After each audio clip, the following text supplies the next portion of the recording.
They say there are no more surprises in my job, that we have seen it all. But that night, a shadow at the crime scene changed everything I thought I knew.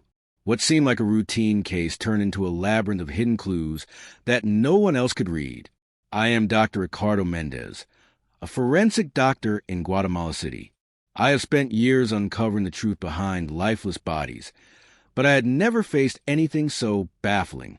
A simple photograph showed me more than I expected, revealing a story that someone wanted to bury along with the victim. Before I begin, let me know in the comments where you are watching this video from, so I can see how far the story has reached. It all started in an apparently ordinary scene. A man found dead in a small apartment, with no signs of struggle or witnesses. But as I examined the photographs taken by the investigators, I noticed a strange shadow projected on the wall, one that didn't match the position of the body or the light in the place. That shadow was the key that no one else had seen. It made me question what I was told, review every detail, and look for invisible connections. What seemed like a simple suicide or accident began to turn into a puzzle. That shadow was the only physical clue to understanding what really happened that night. But to unravel the mystery, I had to go beyond the body and learn to listen to what the surroundings were telling me, because sometimes places speak through shadows and silence. I only want the content of the text translated, without any explanation or indication. The shadow appeared in the photographs taken at the crime scene, those images that usually only serve to record the location and the exact positions of the bodies for later analysis. But this time, there was something more, a dark silhouette that did not correspond to anyone present, that didn't fit with the lighting setup we had used nor with any object. At first, I thought it was a simple shadow caused by the lighting or a camera error. You know, those things that happen when you work long hours and your mind starts playing tricks. However, something about it deeply unsettled me, and my professional instinct compelled me to review it over and over again. I then began to mentally reconstruct the scene, trying to understand what could create that shadow without anyone having seen it live.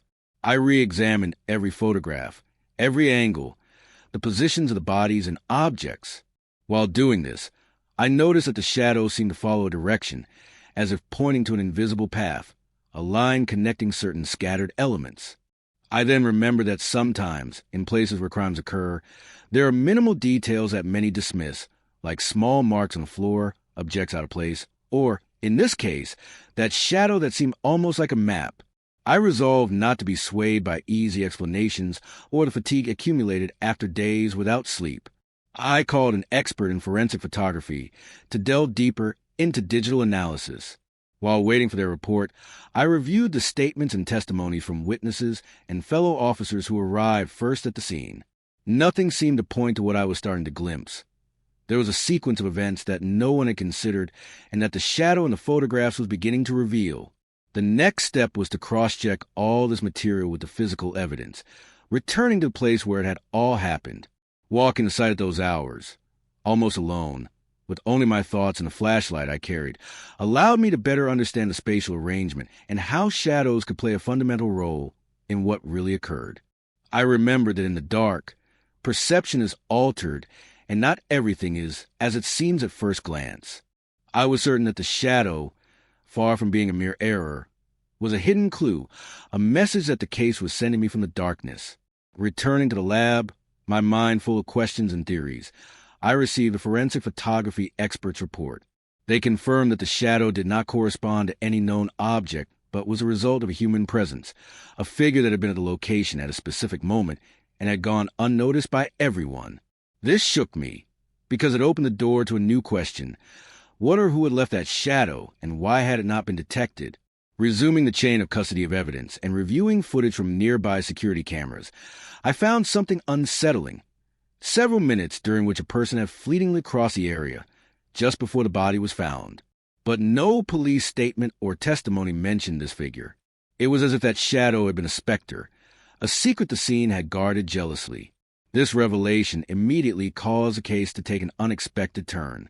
What seemed like an isolated and simple act transformed into a much more complex story, with implications I still couldn't fully grasp. I knew I had to follow each lead very carefully, because I was not only dealing with a corpse, but with a hidden truth that someone probably wanted buried forever. The following nights I barely slept, reviewing in my mind every step, every piece of evidence, searching for the common thread that connected all these scattered fragments. I remember what a mentor of mine always told me. In forensic work, patience is as important as science. Every body, every site, every shadow has something to tell, and only those who have learned to look closely can decipher that silent language. One early morning, while calmly reviewing the original high-resolution photos, I finally noticed a detail that had escaped even me. The shadow was neither static nor arbitrary. It extended and moved in a specific direction as the positions of the lights and objects varied. It was almost as if the scene had been frozen in a moment, showing a story that only the light could reveal. I then wondered if that movement of the shadow represented a sequence of events, like an invisible trail outlining the last steps of the victim or the attacker. I decided to replicate the lighting conditions in a simple 3D model of the site. Using the lights precisely, I sought to generate that same shadow, try to reconstruct the sequence its displacement suggested. After many frustrating trials, I managed to make the shadow appear exactly the same, indicating that someone had been just to the left of the scene, very close to the body, at the exact moment of the crime. This not only confirmed my theory, but gave me a tangible lead to communicate to the investigators. I informed the police team of this new information, which raised attention, because it opened the possibility that there was a key witness or even an accomplice who had been present and had neither been caught nor identified. Meanwhile, I began scrutinizing the audio and video recordings from the entire area with a magnifying glass. Eventually, I found a blurry, almost imperceptible fragment showing a hooded figure moving quickly, right in the range where the shadow pointed. That discovery complicated things even more. Was it a witness who had decided to hide? Or perhaps someone involved who had tried to erase their tracks? I suspected the crime was neither impulsive nor accidental, but that there was a plan behind it waiting to be uncovered. At that moment, the case adventure reminded me why I chose this profession. Every detail, every image, every shadow was a piece of a human puzzle I couldn't ignore. I knew I was facing something much deeper, and that this shadow at the scene, which others might have dismissed as curiosity or error, was actually the key to understanding a whole web of secrets. The mix of science, intuition, and perseverance that characterizes forensic medicine gave me the strength to continue, even if it meant facing uncertainty and solitude in process. I understood then that I was not only seeking justice for the victim, but also giving a voice to those which cannot speak. The body, the environment, the shadows that remain silent until someone stops to listen carefully. It's clear to me that in every case, no matter how routine it seems, there's a hidden story waiting to be discovered by an attentive eye and a heart willing not to give up until a whole truth is found. Deep down, that shadow reminded me that not everything is as it seems, and sometimes the most unsettling thing is what is right in front of us, hidden in the darkness. Days passed, and with each new piece of evidence, the shadow at the scene seemed to take on more form, more presence, as if trying to reveal something urgent that had been hidden in front of all of us. That hooded figure in the videos, almost a specter, kept me awake at night. There was something strange about their posture, the way they moved. They didn't seem like an ordinary passerby, but someone who knew the terrain well and only sought to go unnoticed. I reviewed every available recording, asking the investigators to widen the search radius, but the shadow always appeared and disappeared at key moments, elusive, like a thread slipping through fingers when trying to hold on to it. I remembered that in forensic science, the smallest details are often the most decisive, so I focused on meticulously studying that critical minute before the body was found. I adjusted the images, increasing resolution, enhancing contrast, and playing with luminance to try to illuminate what at first glance appeared as a blur. It was there, in that almost nothing, that my heart skipped a beat. I managed to make out a hand peeking out from under the hood. Not just any hand, but one bearing a peculiar tattoo, an image that, although blurry, seemed like some sort of symbol or tribal figure. With that clue on my hand, I asked for help from the agents in charge of reviewing records of people with similar tattoos in the city. The search was not easy, but I knew any clue, no matter how small, could make a difference. Meanwhile, I continued probing the scene, the reports, the testimonies. One caught my attention in particular, that of a neighbor who heard noises minutes before the crime. He mentioned a strange sound, as if someone was struggling cautiously, trying not to make noise but failing. It didn't match the official version, which said everything had been quick, like a sudden and fleeting attack. The shadow spoke to me of patience, of waiting, not impulsive action. I then decided to delve deeper into that detail and simulated possible scenarios at the scene, trying to capture with light and shadow the different positions the hooded figure might have been in. One point caught my attention, just behind one of the adjacent walls. There was a narrow space, a spot with no cameras or witnesses, where someone could have hidden. In that tight space lay very subtle marks, barely perceptible, as if someone had dragged their fingers along the wall to maintain balance or perhaps leave a sign. I took samples, photographed with ultraviolet light, and looked for biological traces. It was almost an invisible boundary that no one had even considered. Following that line traced the direction in which the shadow moved and matched the victim's last position. It seemed clear that that place had been the window or portal through which the unidentified assailant or witness had moved. Somehow, this shadow had been the only constant amid the confusion of that night. I began to approach the first-hour police officers tactfully, trying to get them to open up, because I suspected someone knew more than they said, but fear, complicity, or indifference blocked the answers. Then a nearly casual conversation revealed something crucial. An officer mentioned, almost in a whisper, that he had seen someone rush away in the opposite direction of the main entrance, too fast to be an ordinary passerby. That information fit perfectly into the timeline I was reconstructing mentally. It could be the person who had cast that shadow, the one who hid their face and identity. But I still needed to understand what that figure wanted, and whether they were merely a bystander, an accomplice, or the attacker themselves. I became obsessed with the question, reviewing every detail, without losing sight that the priority was to find motives to reach the truth. One night, while reviewing documents and evidence, I decided to compare that information against similar previous cases I had handled or known from the press. Surprisingly, I found a repeated pattern. In all those scenes, there were inexplicable invisible shadows to most, pointing to hidden or involved witnesses who were never detected by superficial looks. That coincidence made me consider that what that place showed me might be part of a broader story, a web of secrets not only from that night, but from a system accustomed to hiding the truth. Back at the scene early one morning, I took one last walk before delivering the preliminary report. The sunrise transformed the place, casting long shadows that seemed to stretch time and give new perspectives to what until then had been assumed. Walking carefully, paying attention to every trace, every detail, made me feel those shadows held a living memory not only of the victim, but of so many other stories waiting to be told. And although I was only a forensic specialist, I knew I stood at the frontier between science and justice, between evidence and truth. With each passing hour, the puzzle grew more complex, but the unyielding shadow in the photographs reminded me not to give up, that behind every silence there is a whisper waiting to be heard. The search for the identity of the hooded figure became more urgent, more personal.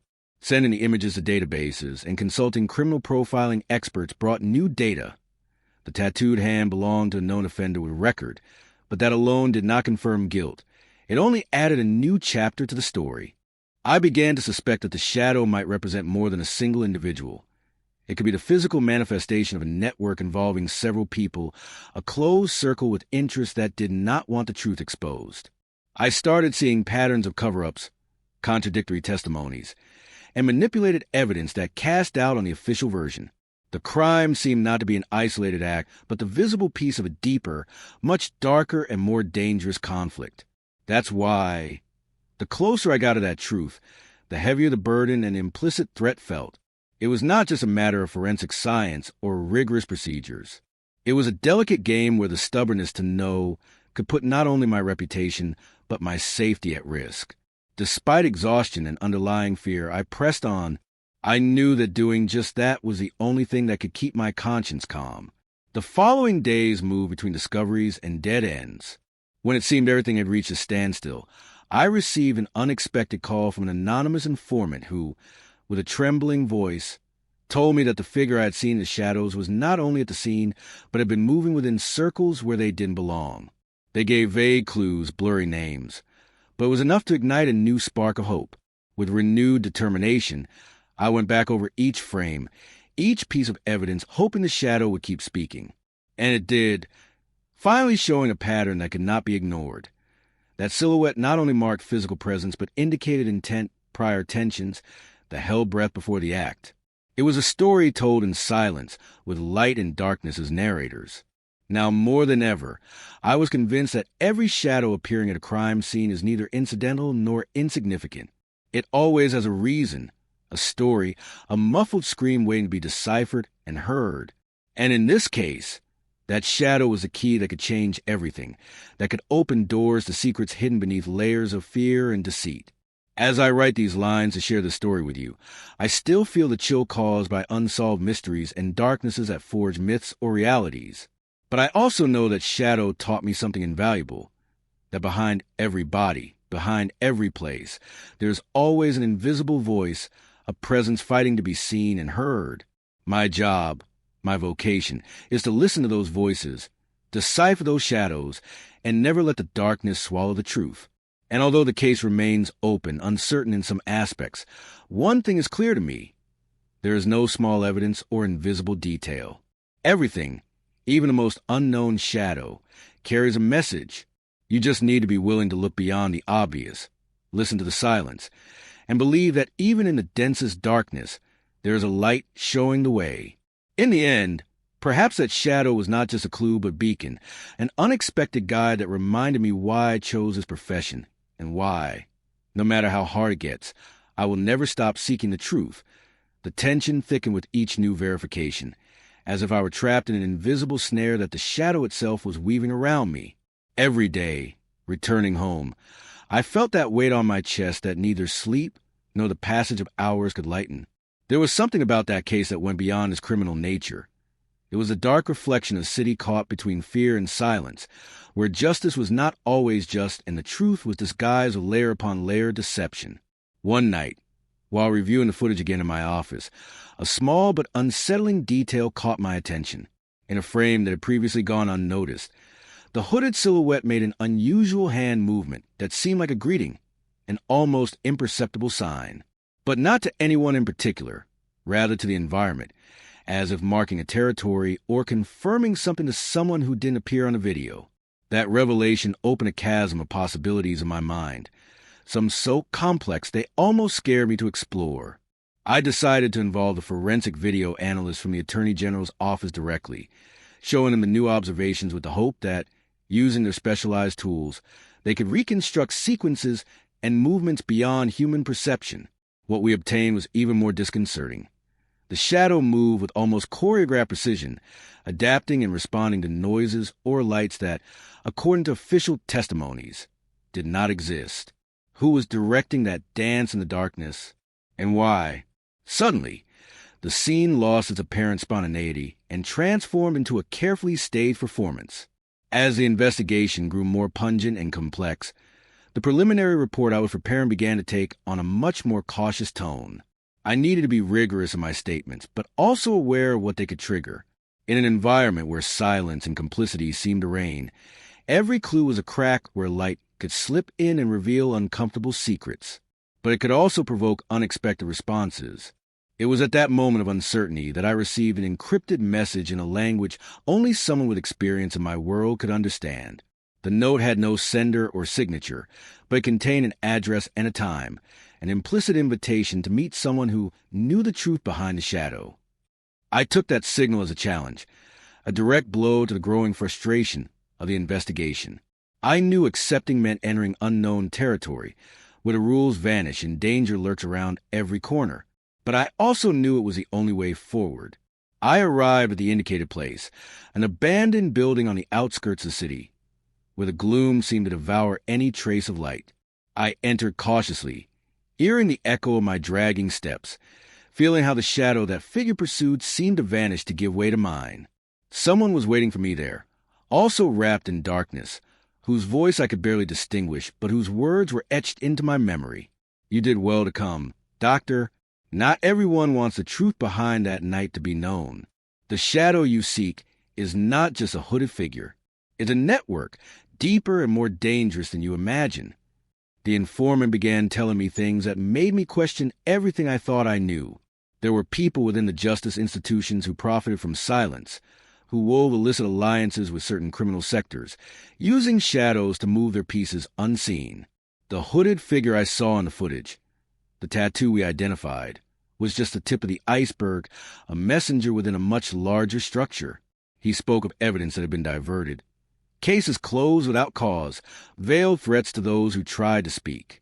He warned me about those who had begun following my movements, about unknown cameras that might be recording my steps, and about messages that might soon arrive warning me to back off. The shadow was more real than ever, but this time not just in photographs. It was inside my reality, stalking my days, my nights.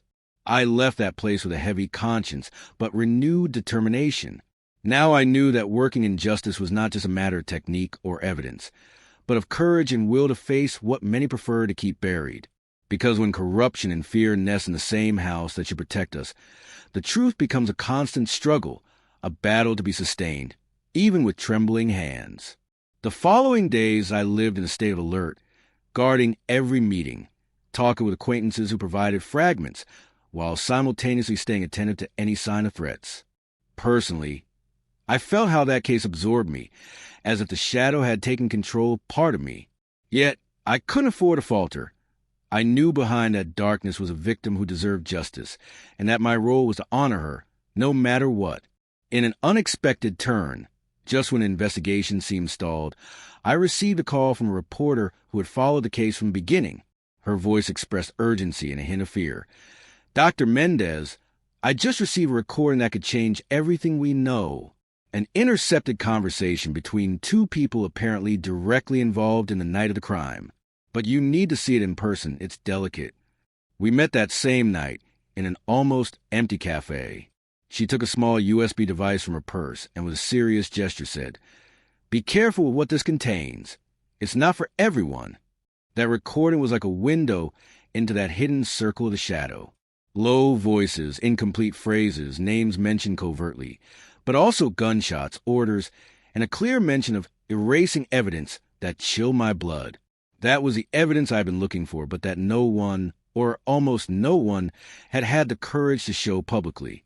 The impact of those voices made me realize I was facing something much bigger than a simple murder.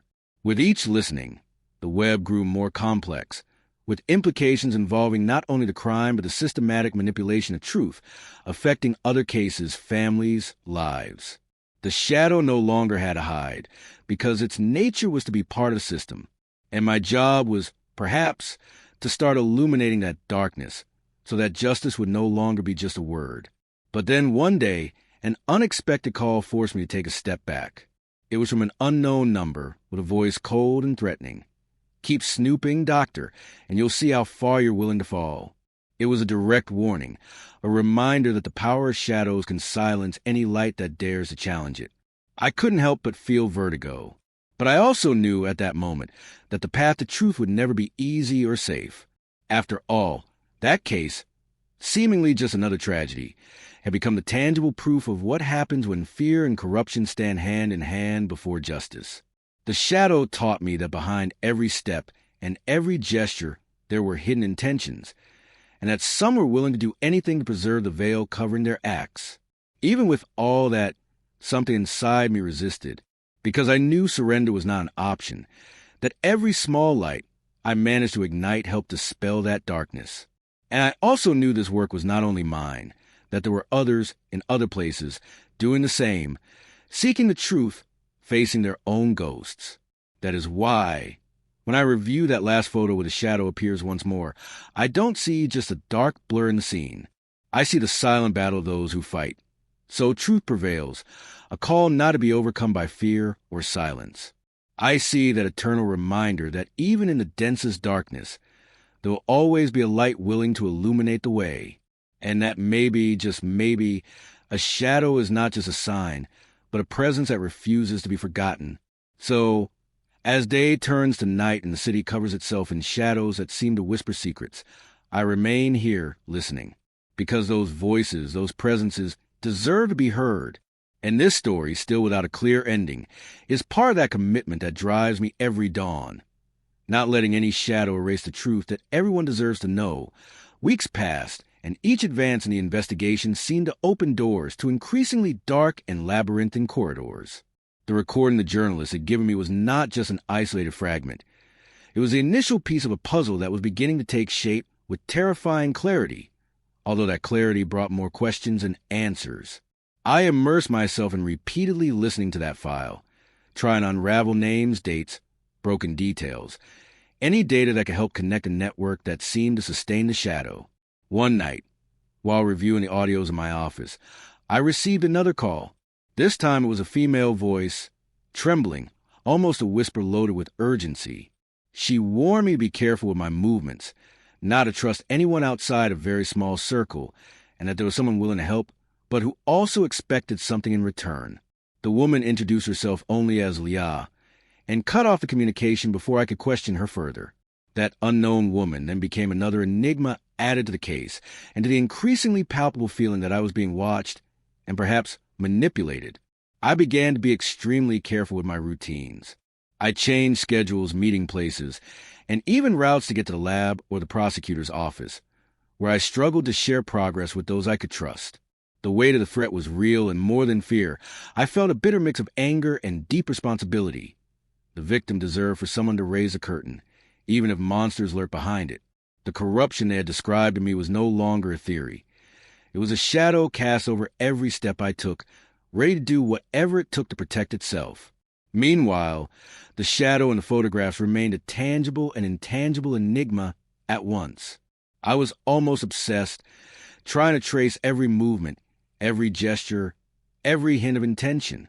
I discovered that this figure, more than just a witness or an isolated perpetrator, functioned as a kind of guardian within the network, someone who cared about maintaining a hidden order. That explained the strange coincidence that the shadow responded to lights and sounds that shouldn't even exist. It was as if the night itself was coordinated, as if the events didn't move at random, but to the rhythm of a will that controlled more than anyone knew. One day an internal leak became evident. Documents, photographs, and notes that should have been kept under lock, and key appeared as if by magic in my hands, delivered through an anonymous messenger. It was confirmation that I was not alone in this fight, that there were hidden allies with the same will to break the imposed silence. Among those documents, I found details of secret meetings, names of officials with dark backgrounds, and even manipulated reports designed to ensure impunity. Fear didn't leave me, but the impact of that evidence ignited a flame I thought was almost extinguished. I knew every advance was a mine under my feet, but also a real chance to end a network that had for years woven layers of lies to protect itself.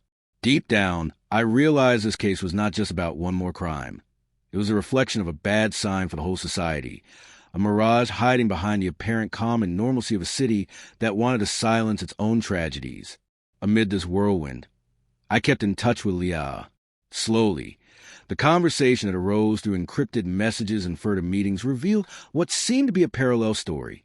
She was in reality someone inside one of the justice bodies, trapped in this network, but with enough courage to challenge it from within. Her information was crucial to understand how the shadow was more widespread and closer than I thought. Her own life was in danger, but hers was also living proof of the silent but constant confrontation unfolding behind the scenes. Every step we took together was a risk, but also an opportunity. We decided to concentrate efforts on exposing at least one key cell in that network, a clandestine meeting that could serve as definitive proof. Preparing for that moment took weeks of planning, ensuring we had support and escape routes. The day arrived, and I stood in that place with a racing heart, knowing that this was one of those lines that once crossed had no turning back. What I witnessed was shocking. Known public figures, people with respectable positions, moved among whispers and plans with arrogant confidence, as if they were irreversibly protected. I recorded, took photos, and noted details that could shake the foundations of it all. However, just when I thought I had captured irrefutable proof, a silent alarm rang in my mind. Something in the scene indicated that, behind the shadow, there was someone else moving pieces, someone who watched each of my moves with greater anticipation than I myself did. In the following days, there was an uncomfortable silence. The prosecutor's office was cold. Some colleagues avoided eye contact, and the pressure intensified. I received unannounced visits, messages, and calls with more threatening tones than ever. Reality became tangible in that constant damp feeling you get when you know you are trapped in the eye of a storm that could burst at any moment. Those were moments of doubt and exhaustion, when I wondered if it was worth continuing. If the truth I was chasing was an unavoidable collateral damage in a bigger game. But then I remembered the victim, her family, also Leah, and those few who trusted my work and commitment. That silent solidarity became the fuel that pushed me forward. One night, while reviewing one last file before resting, a message appeared encrypted in my secure email. It contained coordinates and a simple note. Here you will find what you need. My heart skipped a beat. Without hesitation, I took only what was strictly necessary and headed to that place on the outskirts of the city, an old warehouse that had already been the scene of past meetings, but never so decisive. The atmosphere was dense, impregnated with an air of expectation and latent danger. I advanced slowly, alert to any sound, every shadow that seemed to move. Nothing prepared me for what I found. A series of documents, recordings, and photographs that, by their extent and detail, would expose an entire corrupt network. But I also found something more unsettling. Messages addressed directly to me, with a clear threat and at the same time an intangible challenge, as if someone said, "We are here, but we cannot be touched." It was a shocking moment. The evidence in my hands was the truth itself, but the price of holding it was much higher than I had imagined. I returned home with renewed conviction, knowing that the next hours and days would be decisive, that the usual silence could be broken or close over us forever. I prepared a report in which I rigorously recorded everything, every detail, every name, every fact, knowing that this story was no longer just mine, nor just that of a victim. It was a story of a city whose long shadows could still be illuminated if someone dared to light the flame. And here I am, sharing this with you, because I know that truth is not sustained only by documents or photographs, but by the voice and memory of those who do not give up. The shadow I saw that night in the images became much more than a dark silhouette. It is a symbol of an internal struggle, a battle that transcends one case, a challenge to face head-on what many would prefer to leave in the dark. I don't know how all this will end, nor what real enemies I have in front of me, but I do know that omission and fear must never be accomplices of the truth. That shadow I pursued now forms part of me, and perhaps in some way, it also forms part of all those who dare to seek justice when everything seems to conspire to silence it. You know, sometimes I think shadows do not exist without light, and that only when we understand that can we begin to change things. That's why I remain here, listening, observing, willing to face whatever comes. Because in the darkest night is when the light fights hardest, and because I know that truth, although hidden in shadows, always finds a way to be heard. And that struggle, my friend, is what still keeps me awake every dawn, with the intact hope that in the end, justice will prevail. That night the wind seemed to hold its breath, as if the whole environment knew that something was about to change. As I cautiously walked to the old warehouse, letting the flashlight sweep over every corner, I felt adrenaline mixing with a deep, almost heartbreaking exhaustion. The documents scattered on a rusty table, the impeccably preserved photographs, and the recordings stored on various USB drives not only confirmed my suspicions, but also opened a window to a much darker and broader truth than I had ever imagined. I had taken a step beyond the specific crime, only to stumble upon a sophisticated system of manipulation, intimidation, and control designed to perpetuate impunity. Between the pages of those files, I found records of complicity among officials, direct ties to power groups, and a perverse handling of justice that turned crime into just another tool within a Machiavellian game. The names that appear were known, although never publicly suspected, and the reach of their actions extended like a web that trapped all those who dared to contradict the status quo. The whispers that had once been nothing but murmurs in dark hallways now had tangible support. Manipulated reports that altered autopsy narratives, missing evidence, witnesses who disappeared mysteriously. Everything was linked by the shadow that started as just a simple silhouette in a photo and now became a reflection of an invisible but omnipresent power. However, although the weight of that reality threatened to crush me, I couldn't ignore the feeling that someone or something was watching me, as if the very shadow I had uncovered wanted to warn me that every step forward came with a price. My senses sharpened even further.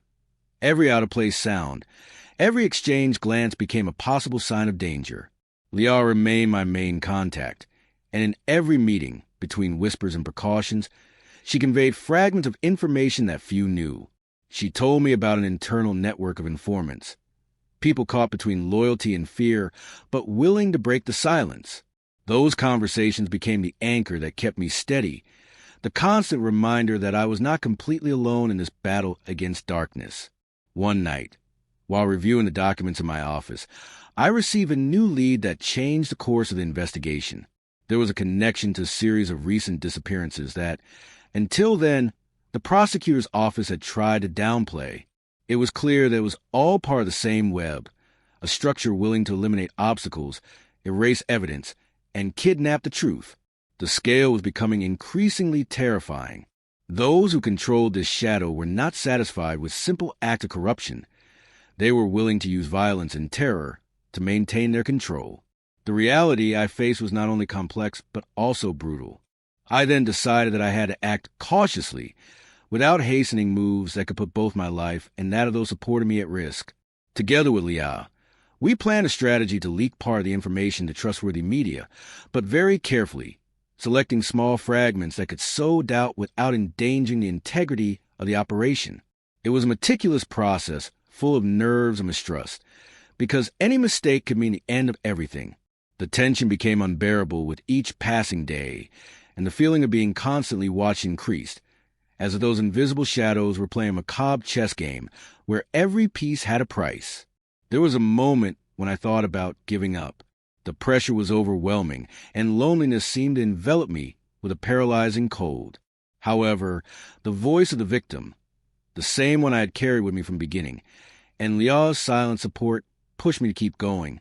What began as a forensic investigation had transformed into a personal mission, a cry for justice that refused to be silenced. I remembered the words she had told me in a clandestine meeting, that mixture of fear and determination. If we fall now, they win forever. But if we resist, we can open a crack through which the truth slips. With the information in hand, I decided to infiltrate more deeply into that network circle. I didn't want to be just an observer. I needed proof that couldn't be denied. With the help of Liao and some informants, I managed to enter another secret meeting in a place even more secluded than the previous one. This time the atmosphere was charged with an almost ceremonial air, with faces that seemed to wear impunity, like an invisible crown. It was then that another shadow appeared, more imposing, a figure unknown to me until then, but who seemed to pull the strings with chilling skill and coldness. That person seemed to fear nothing and no one. He spoke with a confidence that challenged both justice and common sense, as if he lived in a separate, untouchable world. In his words, I found confirmation of my worst suspicions. Corruption and violence were not only institutionalized but perpetuated from the highest levels, with clear objectives of political and economic domination. The shadow, then, was not just a mere watcher, but a key cog in the machinery of a sick system. I recorded every phrase, every gesture, aware that it was perhaps the most valuable and also the most dangerous evidence. After that meeting, the air around my life grew even heavier. The threats became more direct, more personal. I found anonymous messages on my car, interceptions of my communications, and even shadows that I felt, not saw, lurking near my home. Paranoia began to creep in, but so did an inner strength that refuses to be defeated. I knew I had to protect Liao and other allies. That demanding security without exposing the enemies was a dangerous balancing act. I became a stealthy observer, trying to anticipate moves and figure out who could be trusted and who could not. It was at that moment that a new variable appeared. An international media outlet, unrelated to the local dynamics, showed interest in the case. They wanted to collaborate, but on the condition of maintaining anonymity and working with extremely rigorous filters. That opportunity opened a new path, one that allowed me to break free from confinement by internal information alone and bring the case to a broader public with less risk of manipulation. With Liao as a liaison, we began to share carefully selected fragments that gradually echoed. Public pressure grew, and some parts of the machinery began to crack. Nevertheless, the network was not idle either. One day, When I was convinced that I had something solid to present, I received an unexpected visit that shifted the board again. A man, with an impassive face and carefully measured words, offered me a kind of truce. In exchange for my silence, I could receive protection and a peaceful life. The temptation was real. I never imagined that before me was the concrete possibility of stopping this fight without bloodshed or destruction. However, clarity came quickly. Accepting meant turning my back on the truth, justice, and the memory of those who could not speak. I closed the door firmly without looking back. With the determination of someone who has seen too much, I prepared for what was to come. I knew sharing what I had discovered with the world would be a devastating blow for many, a direct threat to others, and a hope for hundreds. I drafted a detailed, meticulous report supported by irrefutable evidence, and decided to deliver it to international authorities and media outlets that had demonstrated commitment to transparency. It was an act of faith, a step on a tightrope that could save or destroy everything. The following hours felt eternal. The silence that followed was dense, like a tense pause before the inevitable crash. Then a series of reactions began to unfold. Unexpected arrests, abrupt movements in power structures, and a growing echo in the streets. But also veiled threats and a latent danger that did not disappear, only changed shape. I understood that this battle would not end with those blows, but that the struggle itself was moving to other spheres, with more disparities and risks. Amid that changing landscape, Leah and I knew the shadow would never entirely disappear. It was a mark, an indelible seal on the very skin of the city and its institutions. But we also understood that by confronting it, we had ignited a flame that no one could easily extinguish. Sometimes, in the darkest moments, the shadow becomes a beacon, an urgent call to keep our eyes open and our voices firm. This is where the story continues and renews itself, with the same weight on my shoulders, but with a conviction that silent revolutions are born, those that don't necessarily shake buildings, but begin to transform ideas, wills, and hopefully, the destiny of an entire society. For now, the shadow persists but is no longer alone. It ceased to be just a warning in a photograph and became the symbol of a wake-up call impossible to ignore. As I write this, I can't help but think of you, of those who listen and choose not to close their eyes. Because in the end, although shadows lengthen and seem invincible, there's always a place where light filters through, where truth slowly manages to make its way. That is why I'm still here, because I know that only by facing the shadows can we change the course of our days and rebuild the justice that was taken from us. And perhaps, just perhaps, that is the most important lesson this shadow leaves us. A shadow that, against all odds, dared to become visible.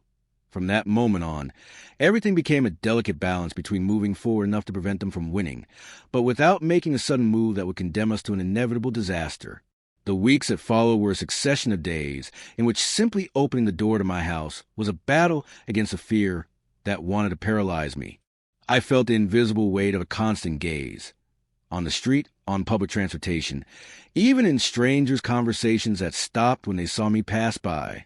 Everything was too heavy with omens, with small signs that the surveillance never rested, that the shadow I had discovered had multiplied and was spreading like a silent virus. Leah accompanied me on that path, always by my side, with that unsettling mix of serenity and urgency that only someone accustomed to navigating danger and information masters with expertise. We met in public places, cafes where the windows seemed like semi-transparent curtains to the outside world, and spoke only in whispers, measuring every word, every silence. She handed me new documents, recordings captured with extreme care, and above all, the certainty that the network of informants remained active, though trembling. It was like walking on thin ice, where any step could break it, but where we could not stop if we wanted to reach the shore. One night, leaving the cafe where we had arranged a handoff, I felt hurried footsteps behind me, the subtle brush of a body trying to be invisible, but which on the lonely streets of Guatemala City became an unrelenting sentinel. I turned my head for a few seconds and barely made out a shadow that disappeared as quickly as it appeared, leaving me with a knot in my stomach that did not fade until hours later, when dawn broke through the darkness with an almost cruel indifference. I knew that encounter had not been accidental. The warning was clear. I was moving too fast, too close. But I could not stop. The need to discover, To reveal the hidden was a driving force stronger than any threat. With the fragmented information that Leah and I gathered, we began to establish new connections, almost invisible but powerful, that illustrated a network even deeper than I had believed. We started to see patterns within the disappearances, disparities in official autopsies that seemed designed to conceal the truth, and encrypted messages among those documents pointing to the complicity of police forces, media outlets, and political figures. It was a web so intricate that it seemed impossible to unravel without breaking everything around it. In those endless nights studying files, I found a line that had gone unnoticed until then, a recurring name appearing on different lists. Someone with low profile, an administrative employee at the prosecutor's office, a man everyone ignored or wanted to ignore, but whom we had overlooked in the analysis. It was as if that small gear, usually invisible, was actually the node where many of the pieces we had been searching for converged. Leah took the initiative to discreetly investigate his background, and it was not long before we discovered he had access to confidential files, and that his phone showed frequent calls to numbers linked to suspicious people within that network. We decided it was time to approach that link. However, doing so involved monumental risk. We could not know if he was a secret ally, a double agent, or simply someone maintaining a dull job to avoid suspicion. For this reason, we designed a plan to gather evidence before making direct contact. Leah used her networks, reached the source working inside the prosecutor's office building, and with extreme care obtained photographs of meetings that employee attended, screenshots of leaked emails, and tracking of his movements. All of this began to build such a clear pattern that denying his involvement was impossible.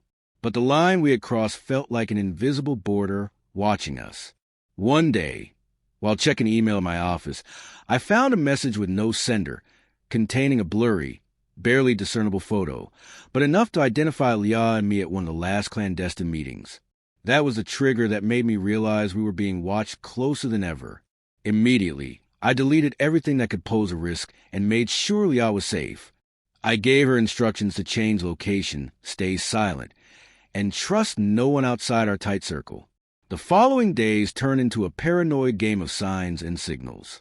I walked through the streets with eyes everywhere, analyzed every car that lingered too long, even censored my own voice when speaking on the phone. But even amid this internal chaos, the information progressed. The pieces began to form an image showing the magnitude of what we faced. We discovered the network was not only involved in disappearances and justice manipulation, but also in an influence trafficking operation spanning from smuggling to covert operations to finance political campaigns. It was a corrupt system that called on silencing each other with fear and power. A breaking point came when Leah managed to record a conversation between the prosecutor's office employee and a figure who seemed to hold a military position. In that recording, amidst low voices and coded words, key names were mentioned, details of a plan to destroy evidence linking high officials to those disappearances. That evidence was a bomb, but also a risk, because it was no longer just words or documents. Now, there were wiretaps, voices, that kind of evidence no one could dismiss with excuses. But the danger increased exponentially. The employee disappeared days later, and with him, all hope for direct contact. It was a brutal and unequivocal message to those like us who challenged their power. Suspicion turned into certainty when at the place where we reviewed information, a package was found bearing a threatening message. Let the shadow fall, or the shadow will fall upon you. Seeing those words, tension became tangible even in the air we breathed. The line between investigation and survival had blurred completely. However, that threat only strengthened my conviction.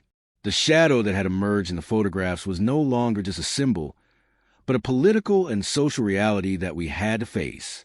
I realized then that I could not continue alone. It was necessary for the case to transcend other levels, for more voices to join this effort, for the truth to be a burden not only mine or Leah's. I decided to contact the international network that had emerged as a light at the end of this very dark path, and together we designed a strategy to disseminate information without endangering those involved. That process was slow, painful, and full of constant adjustments. What to release, when, how to protect informants. Each step was a risk calculation, a dance between caution and urgency. And while this happened, We were aware that this dissemination was already having an impact. The public began demanding answers. Some authorities were forced to react. And although the usual machinery tried to discredit, manipulate, and deny, the truth began to break through like a rushing river that drags everything it finds, exposing the muddy bottom of corruption. But with every victory, with every little progress made, the pressure grew. It became evident that we were facing a many-headed monster, a system not only corrupt but armed and willing to protect its secrets with the silenced violence of the streets and the impunity of the high ranks. Threats escalated and were not only directed at the investigation team. People close to informants began to be pressured. Entire families faced paralyzing fear. And amid that storm, Leah and I kept our pulse, aware that our work was as dangerous as it was necessary. During those months, at times I felt exhaustion bending me and fear paralyzing me.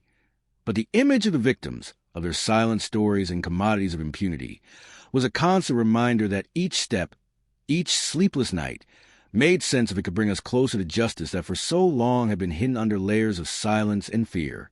The shadow, then, stopped being just a mark in photographs and became that dark beacon that pushed us to continue, because the deeper it was, the more important it was to illuminate it. I won't lie, I knew this path could have a very high cost, and sometimes I felt the cold of loneliness even surrounded by people. But seeing the impact that effort was starting to have, I understood that the battle was not only mine or ours, but of all those who refuse to live with eyes closed. That connection, that silent alliance with those who seek justice, was the true strength behind this story. Just when it seemed the structure was about to fall, an unexpected twist arose. The international media, which until then had handled the data with extreme discretion, received an internal leak, an anonymous disclosure that made much of the investigation public and viral. It was a media explosion that shook society, forcing many to stop looking away. But that also multiplied the danger, because when the shadow is exposed, it reacts. And when it reacts, it does so with rage, with contained violence. That was when I understood that the struggle would have no clear end, that shadows would never completely disappear, and that the justice we sought was an everyday task, a battle fought in hearings in streets, in the conscience of each person. But I also knew that something had changed forever. The night in the old warehouse, the silhouette in the photographs, had only been the beginning. What they thought was a buried secret had become a call to awaken, a crack in the wall of silence that would no longer close. And here we are, at that point where the stakes are high, where moving forward is the only option left, even if the path is dark and tortuous. Because I learned, perhaps too late, that behind every shadow there is a story, and that story, told with courage and without fear, can be the beginning of change, a slow and sometimes invisible change. But when it starts to be felt, it is never forgotten. Can you imagine? That is what sustains me every day, that imperfect idea, that faint light, that shadow that became visible so we would never again fall into oblivion. From that moment, the pressure ceased to be just a shadow on the horizon and transformed into a constant, almost palpable presence that affected every one of our movements. There was not a single moment when I felt completely free, not even in the silence of my office, where the lights flicker with that unsettling slowness that seemed to announce the inevitable. Every new document, every intercepted note or encrypted message became pieces of a puzzle demanding speed, but at the same time, caution. We had opened a Pandora's box, and although the hope of exposing the truth gave us strength, there was also that weight, that cold wrapped in the uncertainty of what could happen if we failed or were careless even for an instant. Leah and I almost reflexively adopted a routine that isolated us from the rest, not by choice, but out of necessity. We saw every unknown face as a potential threat, and in public conversations, the echo of paranoia resonated between us, charged with that bitter mixture of broken trust and extreme caution. However, it was precisely that bond, that silent understanding, that kept us afloat, that made us decide to move forward despite the insecurity that sometimes seemed ready to overwhelm us. We could not afford to give in because we knew that beyond our lives, many others without a voice were at stake. Those who could only count on us, even if it meant traversing a thorny and often lonely path. As we advanced, the pieces that initially seemed scattered began to fit into a darker and more complex picture than I had even imagined at first. The network not only involved corruption, disappearances, and judicial manipulation, It was a web that extended to the very roots of apparently legitimate powers. We discovered clandestine financing routes, business sectors that thrived hand in hand with impunity, military zones involved in cover-ups, and even the complicity of media outlets that, in exchange for favors or threats, accepted radio silence. It was a structure designed to perpetuate itself, sustained by a system of fear and privileges for which it was almost impossible to escape. But what really took us by surprise was a degree of sophistication with which they operated. They had institutionalized fear, not only through direct violence, but also through mass surveillance, information manipulation, and the creation of a public narrative designed to discredit those who questioned the status quo. I felt beyond reason that we were facing something alive, something that adapted and responded to each of our moves, as if that initial shadow that caught my attention in that first scene were not just a simple figure, but the physical reflection of a monster that fed on silence and darkness. The recording that Leah had obtained was a breaking point. Hearing those low voices, the exchanges of names and places, the instructions to eliminate inconvenient evidence, not only confirmed our suspicions, but ultimately revealed the brutal face of deceit. The most unsettling thing was understanding that this was neither an improvised network nor misdirection. It was machinery in full operation, with deep roots and national reach. But the disappearance of the administrative employee was a drastic and terrifying message. No one too close to the center could feel safe. And from there, the thin line between investigation and survival began to blur alarmingly. I remember those days especially with a mix of fear and determination. The city streets seemed less familiar, more hostile. Every shadow crossing my path woke a memory. The silhouette that followed me after the cafe, the furtive glances of strangers on public transport, the phones vibrating without an identified number. But it was also a time when I was forced to make harsh concessions, refocusing our strategy, reducing contact with allies, limiting access to information both on paper and digital. There was a physical and emotional weariness threatening to bring me down, but also resilience that usually rose with the image of each disappearance that led us to connect pieces, with the idea that every name we pulled out of anonymity was a victory against a system that wanted to perpetuate forgetfulness. In that scene of growing hostility, one more piece of news arrived like an unexpected blow. Someone within the circle closest to the prosecutor's office had decided to break the silence and leaked key information to an international media outlet we had kept in contact with from the start, but very carefully. That leak exploded like a thunderclap. Documents, recordings, and testimonies came to light in a domino effect that shook foundations. It was without a doubt a triumph, but also a huge challenge, because when the truth went viral, the shadows swirled, seeking ways to absorb the threatening light. Disinformation campaigns appeared, attempts to divide us were made. Leah and I were labeled as responsible for an alleged conspiracy, and the consequences of continuing the fight were clearly spelled out. However, the media explosion also democratized our battle. The public began to become aware, to feel that the oscillating shadow was, in reality, the reflection of something that affected them all. Small protests emerged, but with visible courage, ordinary people who, for the first time, would not accept silence as an answer. Amid the crisis, we saw collective fear begin to falter. Hidden truths crystallized into public demands. That changed the game and gave us renewed energy, though the threats did not become any less real. On the contrary, the tension escalated to levels that forced us to take extreme measures to protect ourselves and, above all, those who helped us. I remember one night in particular, after a nearly sleepless day and many missed calls, when I felt an almost paralyzing mixture of vertigo and responsibility. I knew that every step we took was leading the investigation toward a point of no return, where individual safety mattered little. At that moment, I thought of the victims, their families, all the waiting and silence that had marked their lives. And I understood that the story we began to tell was not a simple chronicle of corruption, but an act of justice in itself. Something capable of uprooting, of opening wounds, but always with the intention to heal, to transform. At that moment, I knew it was not the shadow we had to defeat, but our fear of facing it. But no one said it would be easy. In those months, I saw friends disappear off the map. Silent colleagues withdraw out of fear. Torn families remained strong, but also hesitant before what was unfolding before them. Those who tried to help us paid a very high price, And that reality made every clandestine meeting with Leah a way to sustain each other, to find strength where there seemed to be only desolation. We became accustomed to living with the feeling that the future was uncertain, that at any moment a door could close for good, that the see you later could be forever. But we kept going because the absence of justice was too heavy a shadow to accept.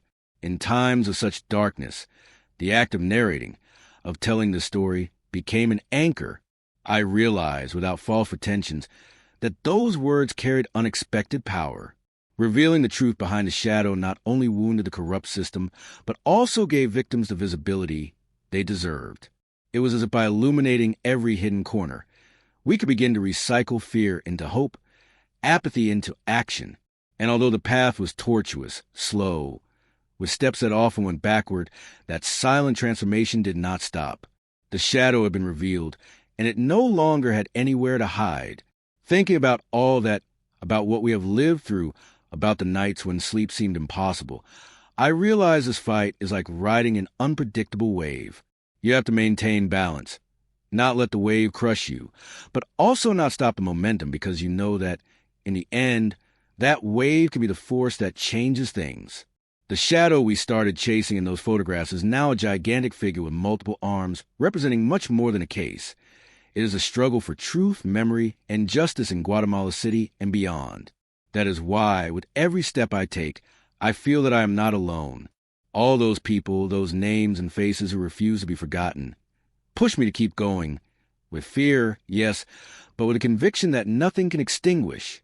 And although we have no certainty about how this story will end, I know that the right to know, to demand change, is a flame that cannot be extinguished. What began as a simple shadow found its reflection in many others, and from that network of lights and shadows arises the most fragile and courageous hope I know. Because in this play of light and darkness, having found the shadow, having exposed it, is itself a revolutionary act. And as long as I can tell this story, as long as I can name those who have been silenced, the shadow will have to retreat a little more. It may not disappear entirely, but will be more visible, harder to ignore. And that, for me, is already a beginning. That night, when exhaustion weighed on my eyelids but my mind refused to give in, I received a call that changed the course of our investigation. The voice on the other end of the phone was barely a whisper, saturated with urgency, and although it tried to stay firm, a hint of fear pierced through it. They told me about a remote place, an abandoned warehouse on the outskirts of the city, where crucial evidence might be found to connect the network we were unraveling. However, they warned me that carrying out this inspection involved considerable risk. The shadow we already knew had become more tangible and aggressive. Leah and I looked at each other in silence, aware that accepting meant moving to the edge of the abyss. However, the conviction that we could not turn back was stronger. We prepared with the discretion of those who know any movement could be observed, planned the logistics to get there, and set out on a night that seemed to stretch indefinitely. The journey by vehicle took place under almost total darkness, broken only by the occasional glow of the moon hidden behind a blanket of clouds. In the air was a mix of tension and anticipation, a feeling that made every sound, every shadow seem amplified. Upon arrival, silence enveloped us. The place was covered in ancient dust, and the air smelled of disenchantment and abandonment, but also of secrets demanding to be uncovered. As we moved forward, Leah filmed in the dim light, capturing every detail that might document and protect us if something went wrong. We found sealed boxes, dusty filing cabinets, and piled-up documents, like forgotten remnants of a mechanism that had operated long ago and now awaited dismantling. However, what impacted us most were not the papers themselves, but a nearly hidden electronic device, a clandestine server that seemed to function as the heart of a hidden information network. Carefully, yet with the urgency the moment demanded, we managed to extract the data. The technology was not the most advanced, but it contained records tracing connections between influential figures, money movements, and, most unsettling, a series of activities carried out with approval and complicity of those who were supposed to protect us. This evidence pointed to previously untouchable figures, names that resonated in the highest spheres of power and who, with a single click, could bury this truth. But now it was in our hands, and we could not allow that light to be extinguished. The return was another kind of torture, The weight of the server and the information it carried was a burden that reminded us this battle was much larger than we had imagined. Along the way, we realized we were being followed. Shadows behind the trees, lights approaching and disappearing, subtle signs that turned the route into a labyrinth of danger. No words were spoken, only knowing looks and adrenaline that pushed us to respond with caution and cunning. That night, the line between pursuer and pursued blurred, and we understood we had touched an open wound that, the more we probed, the more it burned us. The following day, with the evidence locked up and encrypted, we began to unravel the information. Each file was a door to a world where corruption had a face, where impunity was a norm, and where the shadow we had seen in that initial scene now took shape, a dark, immense, and coordinated organism with tentacles in all branches of the state and society. Some data revealed patterns of disappearances linked to economic interests. Others showed how certain sectors enriched themselves at the expense of fear and manipulation. But despite the progress, uncertainty grew, not only because of the magnitude of what we had discovered, but also because of the growing feeling that someone else inside that network was aware of our movement. The leak we thought controlled had unleashed chains of reaction we could not predict. Encrypted messages, veiled threats, attempts at bribery and coercion came in waves. However, there were also unexpected gestures of solidarity. Doctors, honest police officers, brave journalists who secretly joined forces, willing to risk everything to ensure the truth was not lost. It was amid this chaos that something happened that changed everything once again. Liar received an anonymous message, a place, a time, a promise of information that would shake the structure to its foundations. We could have ignored the invitation, but the impulse to know, to move forward, was irresistible. We decided to go, aware that it was both an opportunity and a trap. The meeting point was a discreet cafe, one of those places where the city's noise fades and time seems to stop. We sat in a corner, and little by little, a stranger began to hand us pieces of a puzzle no one had suspected. What we heard was terrifying and revealing at the same time. The network had multiple layers, yes, but also internal divisions, hidden rivalries that sometimes created cracks. This informant, someone who had been inside that machinery, spoke of specific orders, of names that did not appear in any official document, of an inner circle that made decisions from the shadows, not only in Guatemala, but with international connections. He said our lives were at risk like never before, because now we had truly stepped out of the shadows. We had become a tangible threat to a system used to operating in darkness. That revelation was like a blow that did not weaken our will, but strengthened it. We reflected on the path traveled and on everything still ahead. The truth was no longer just an ideal. It was a burden, a call we could not ignore.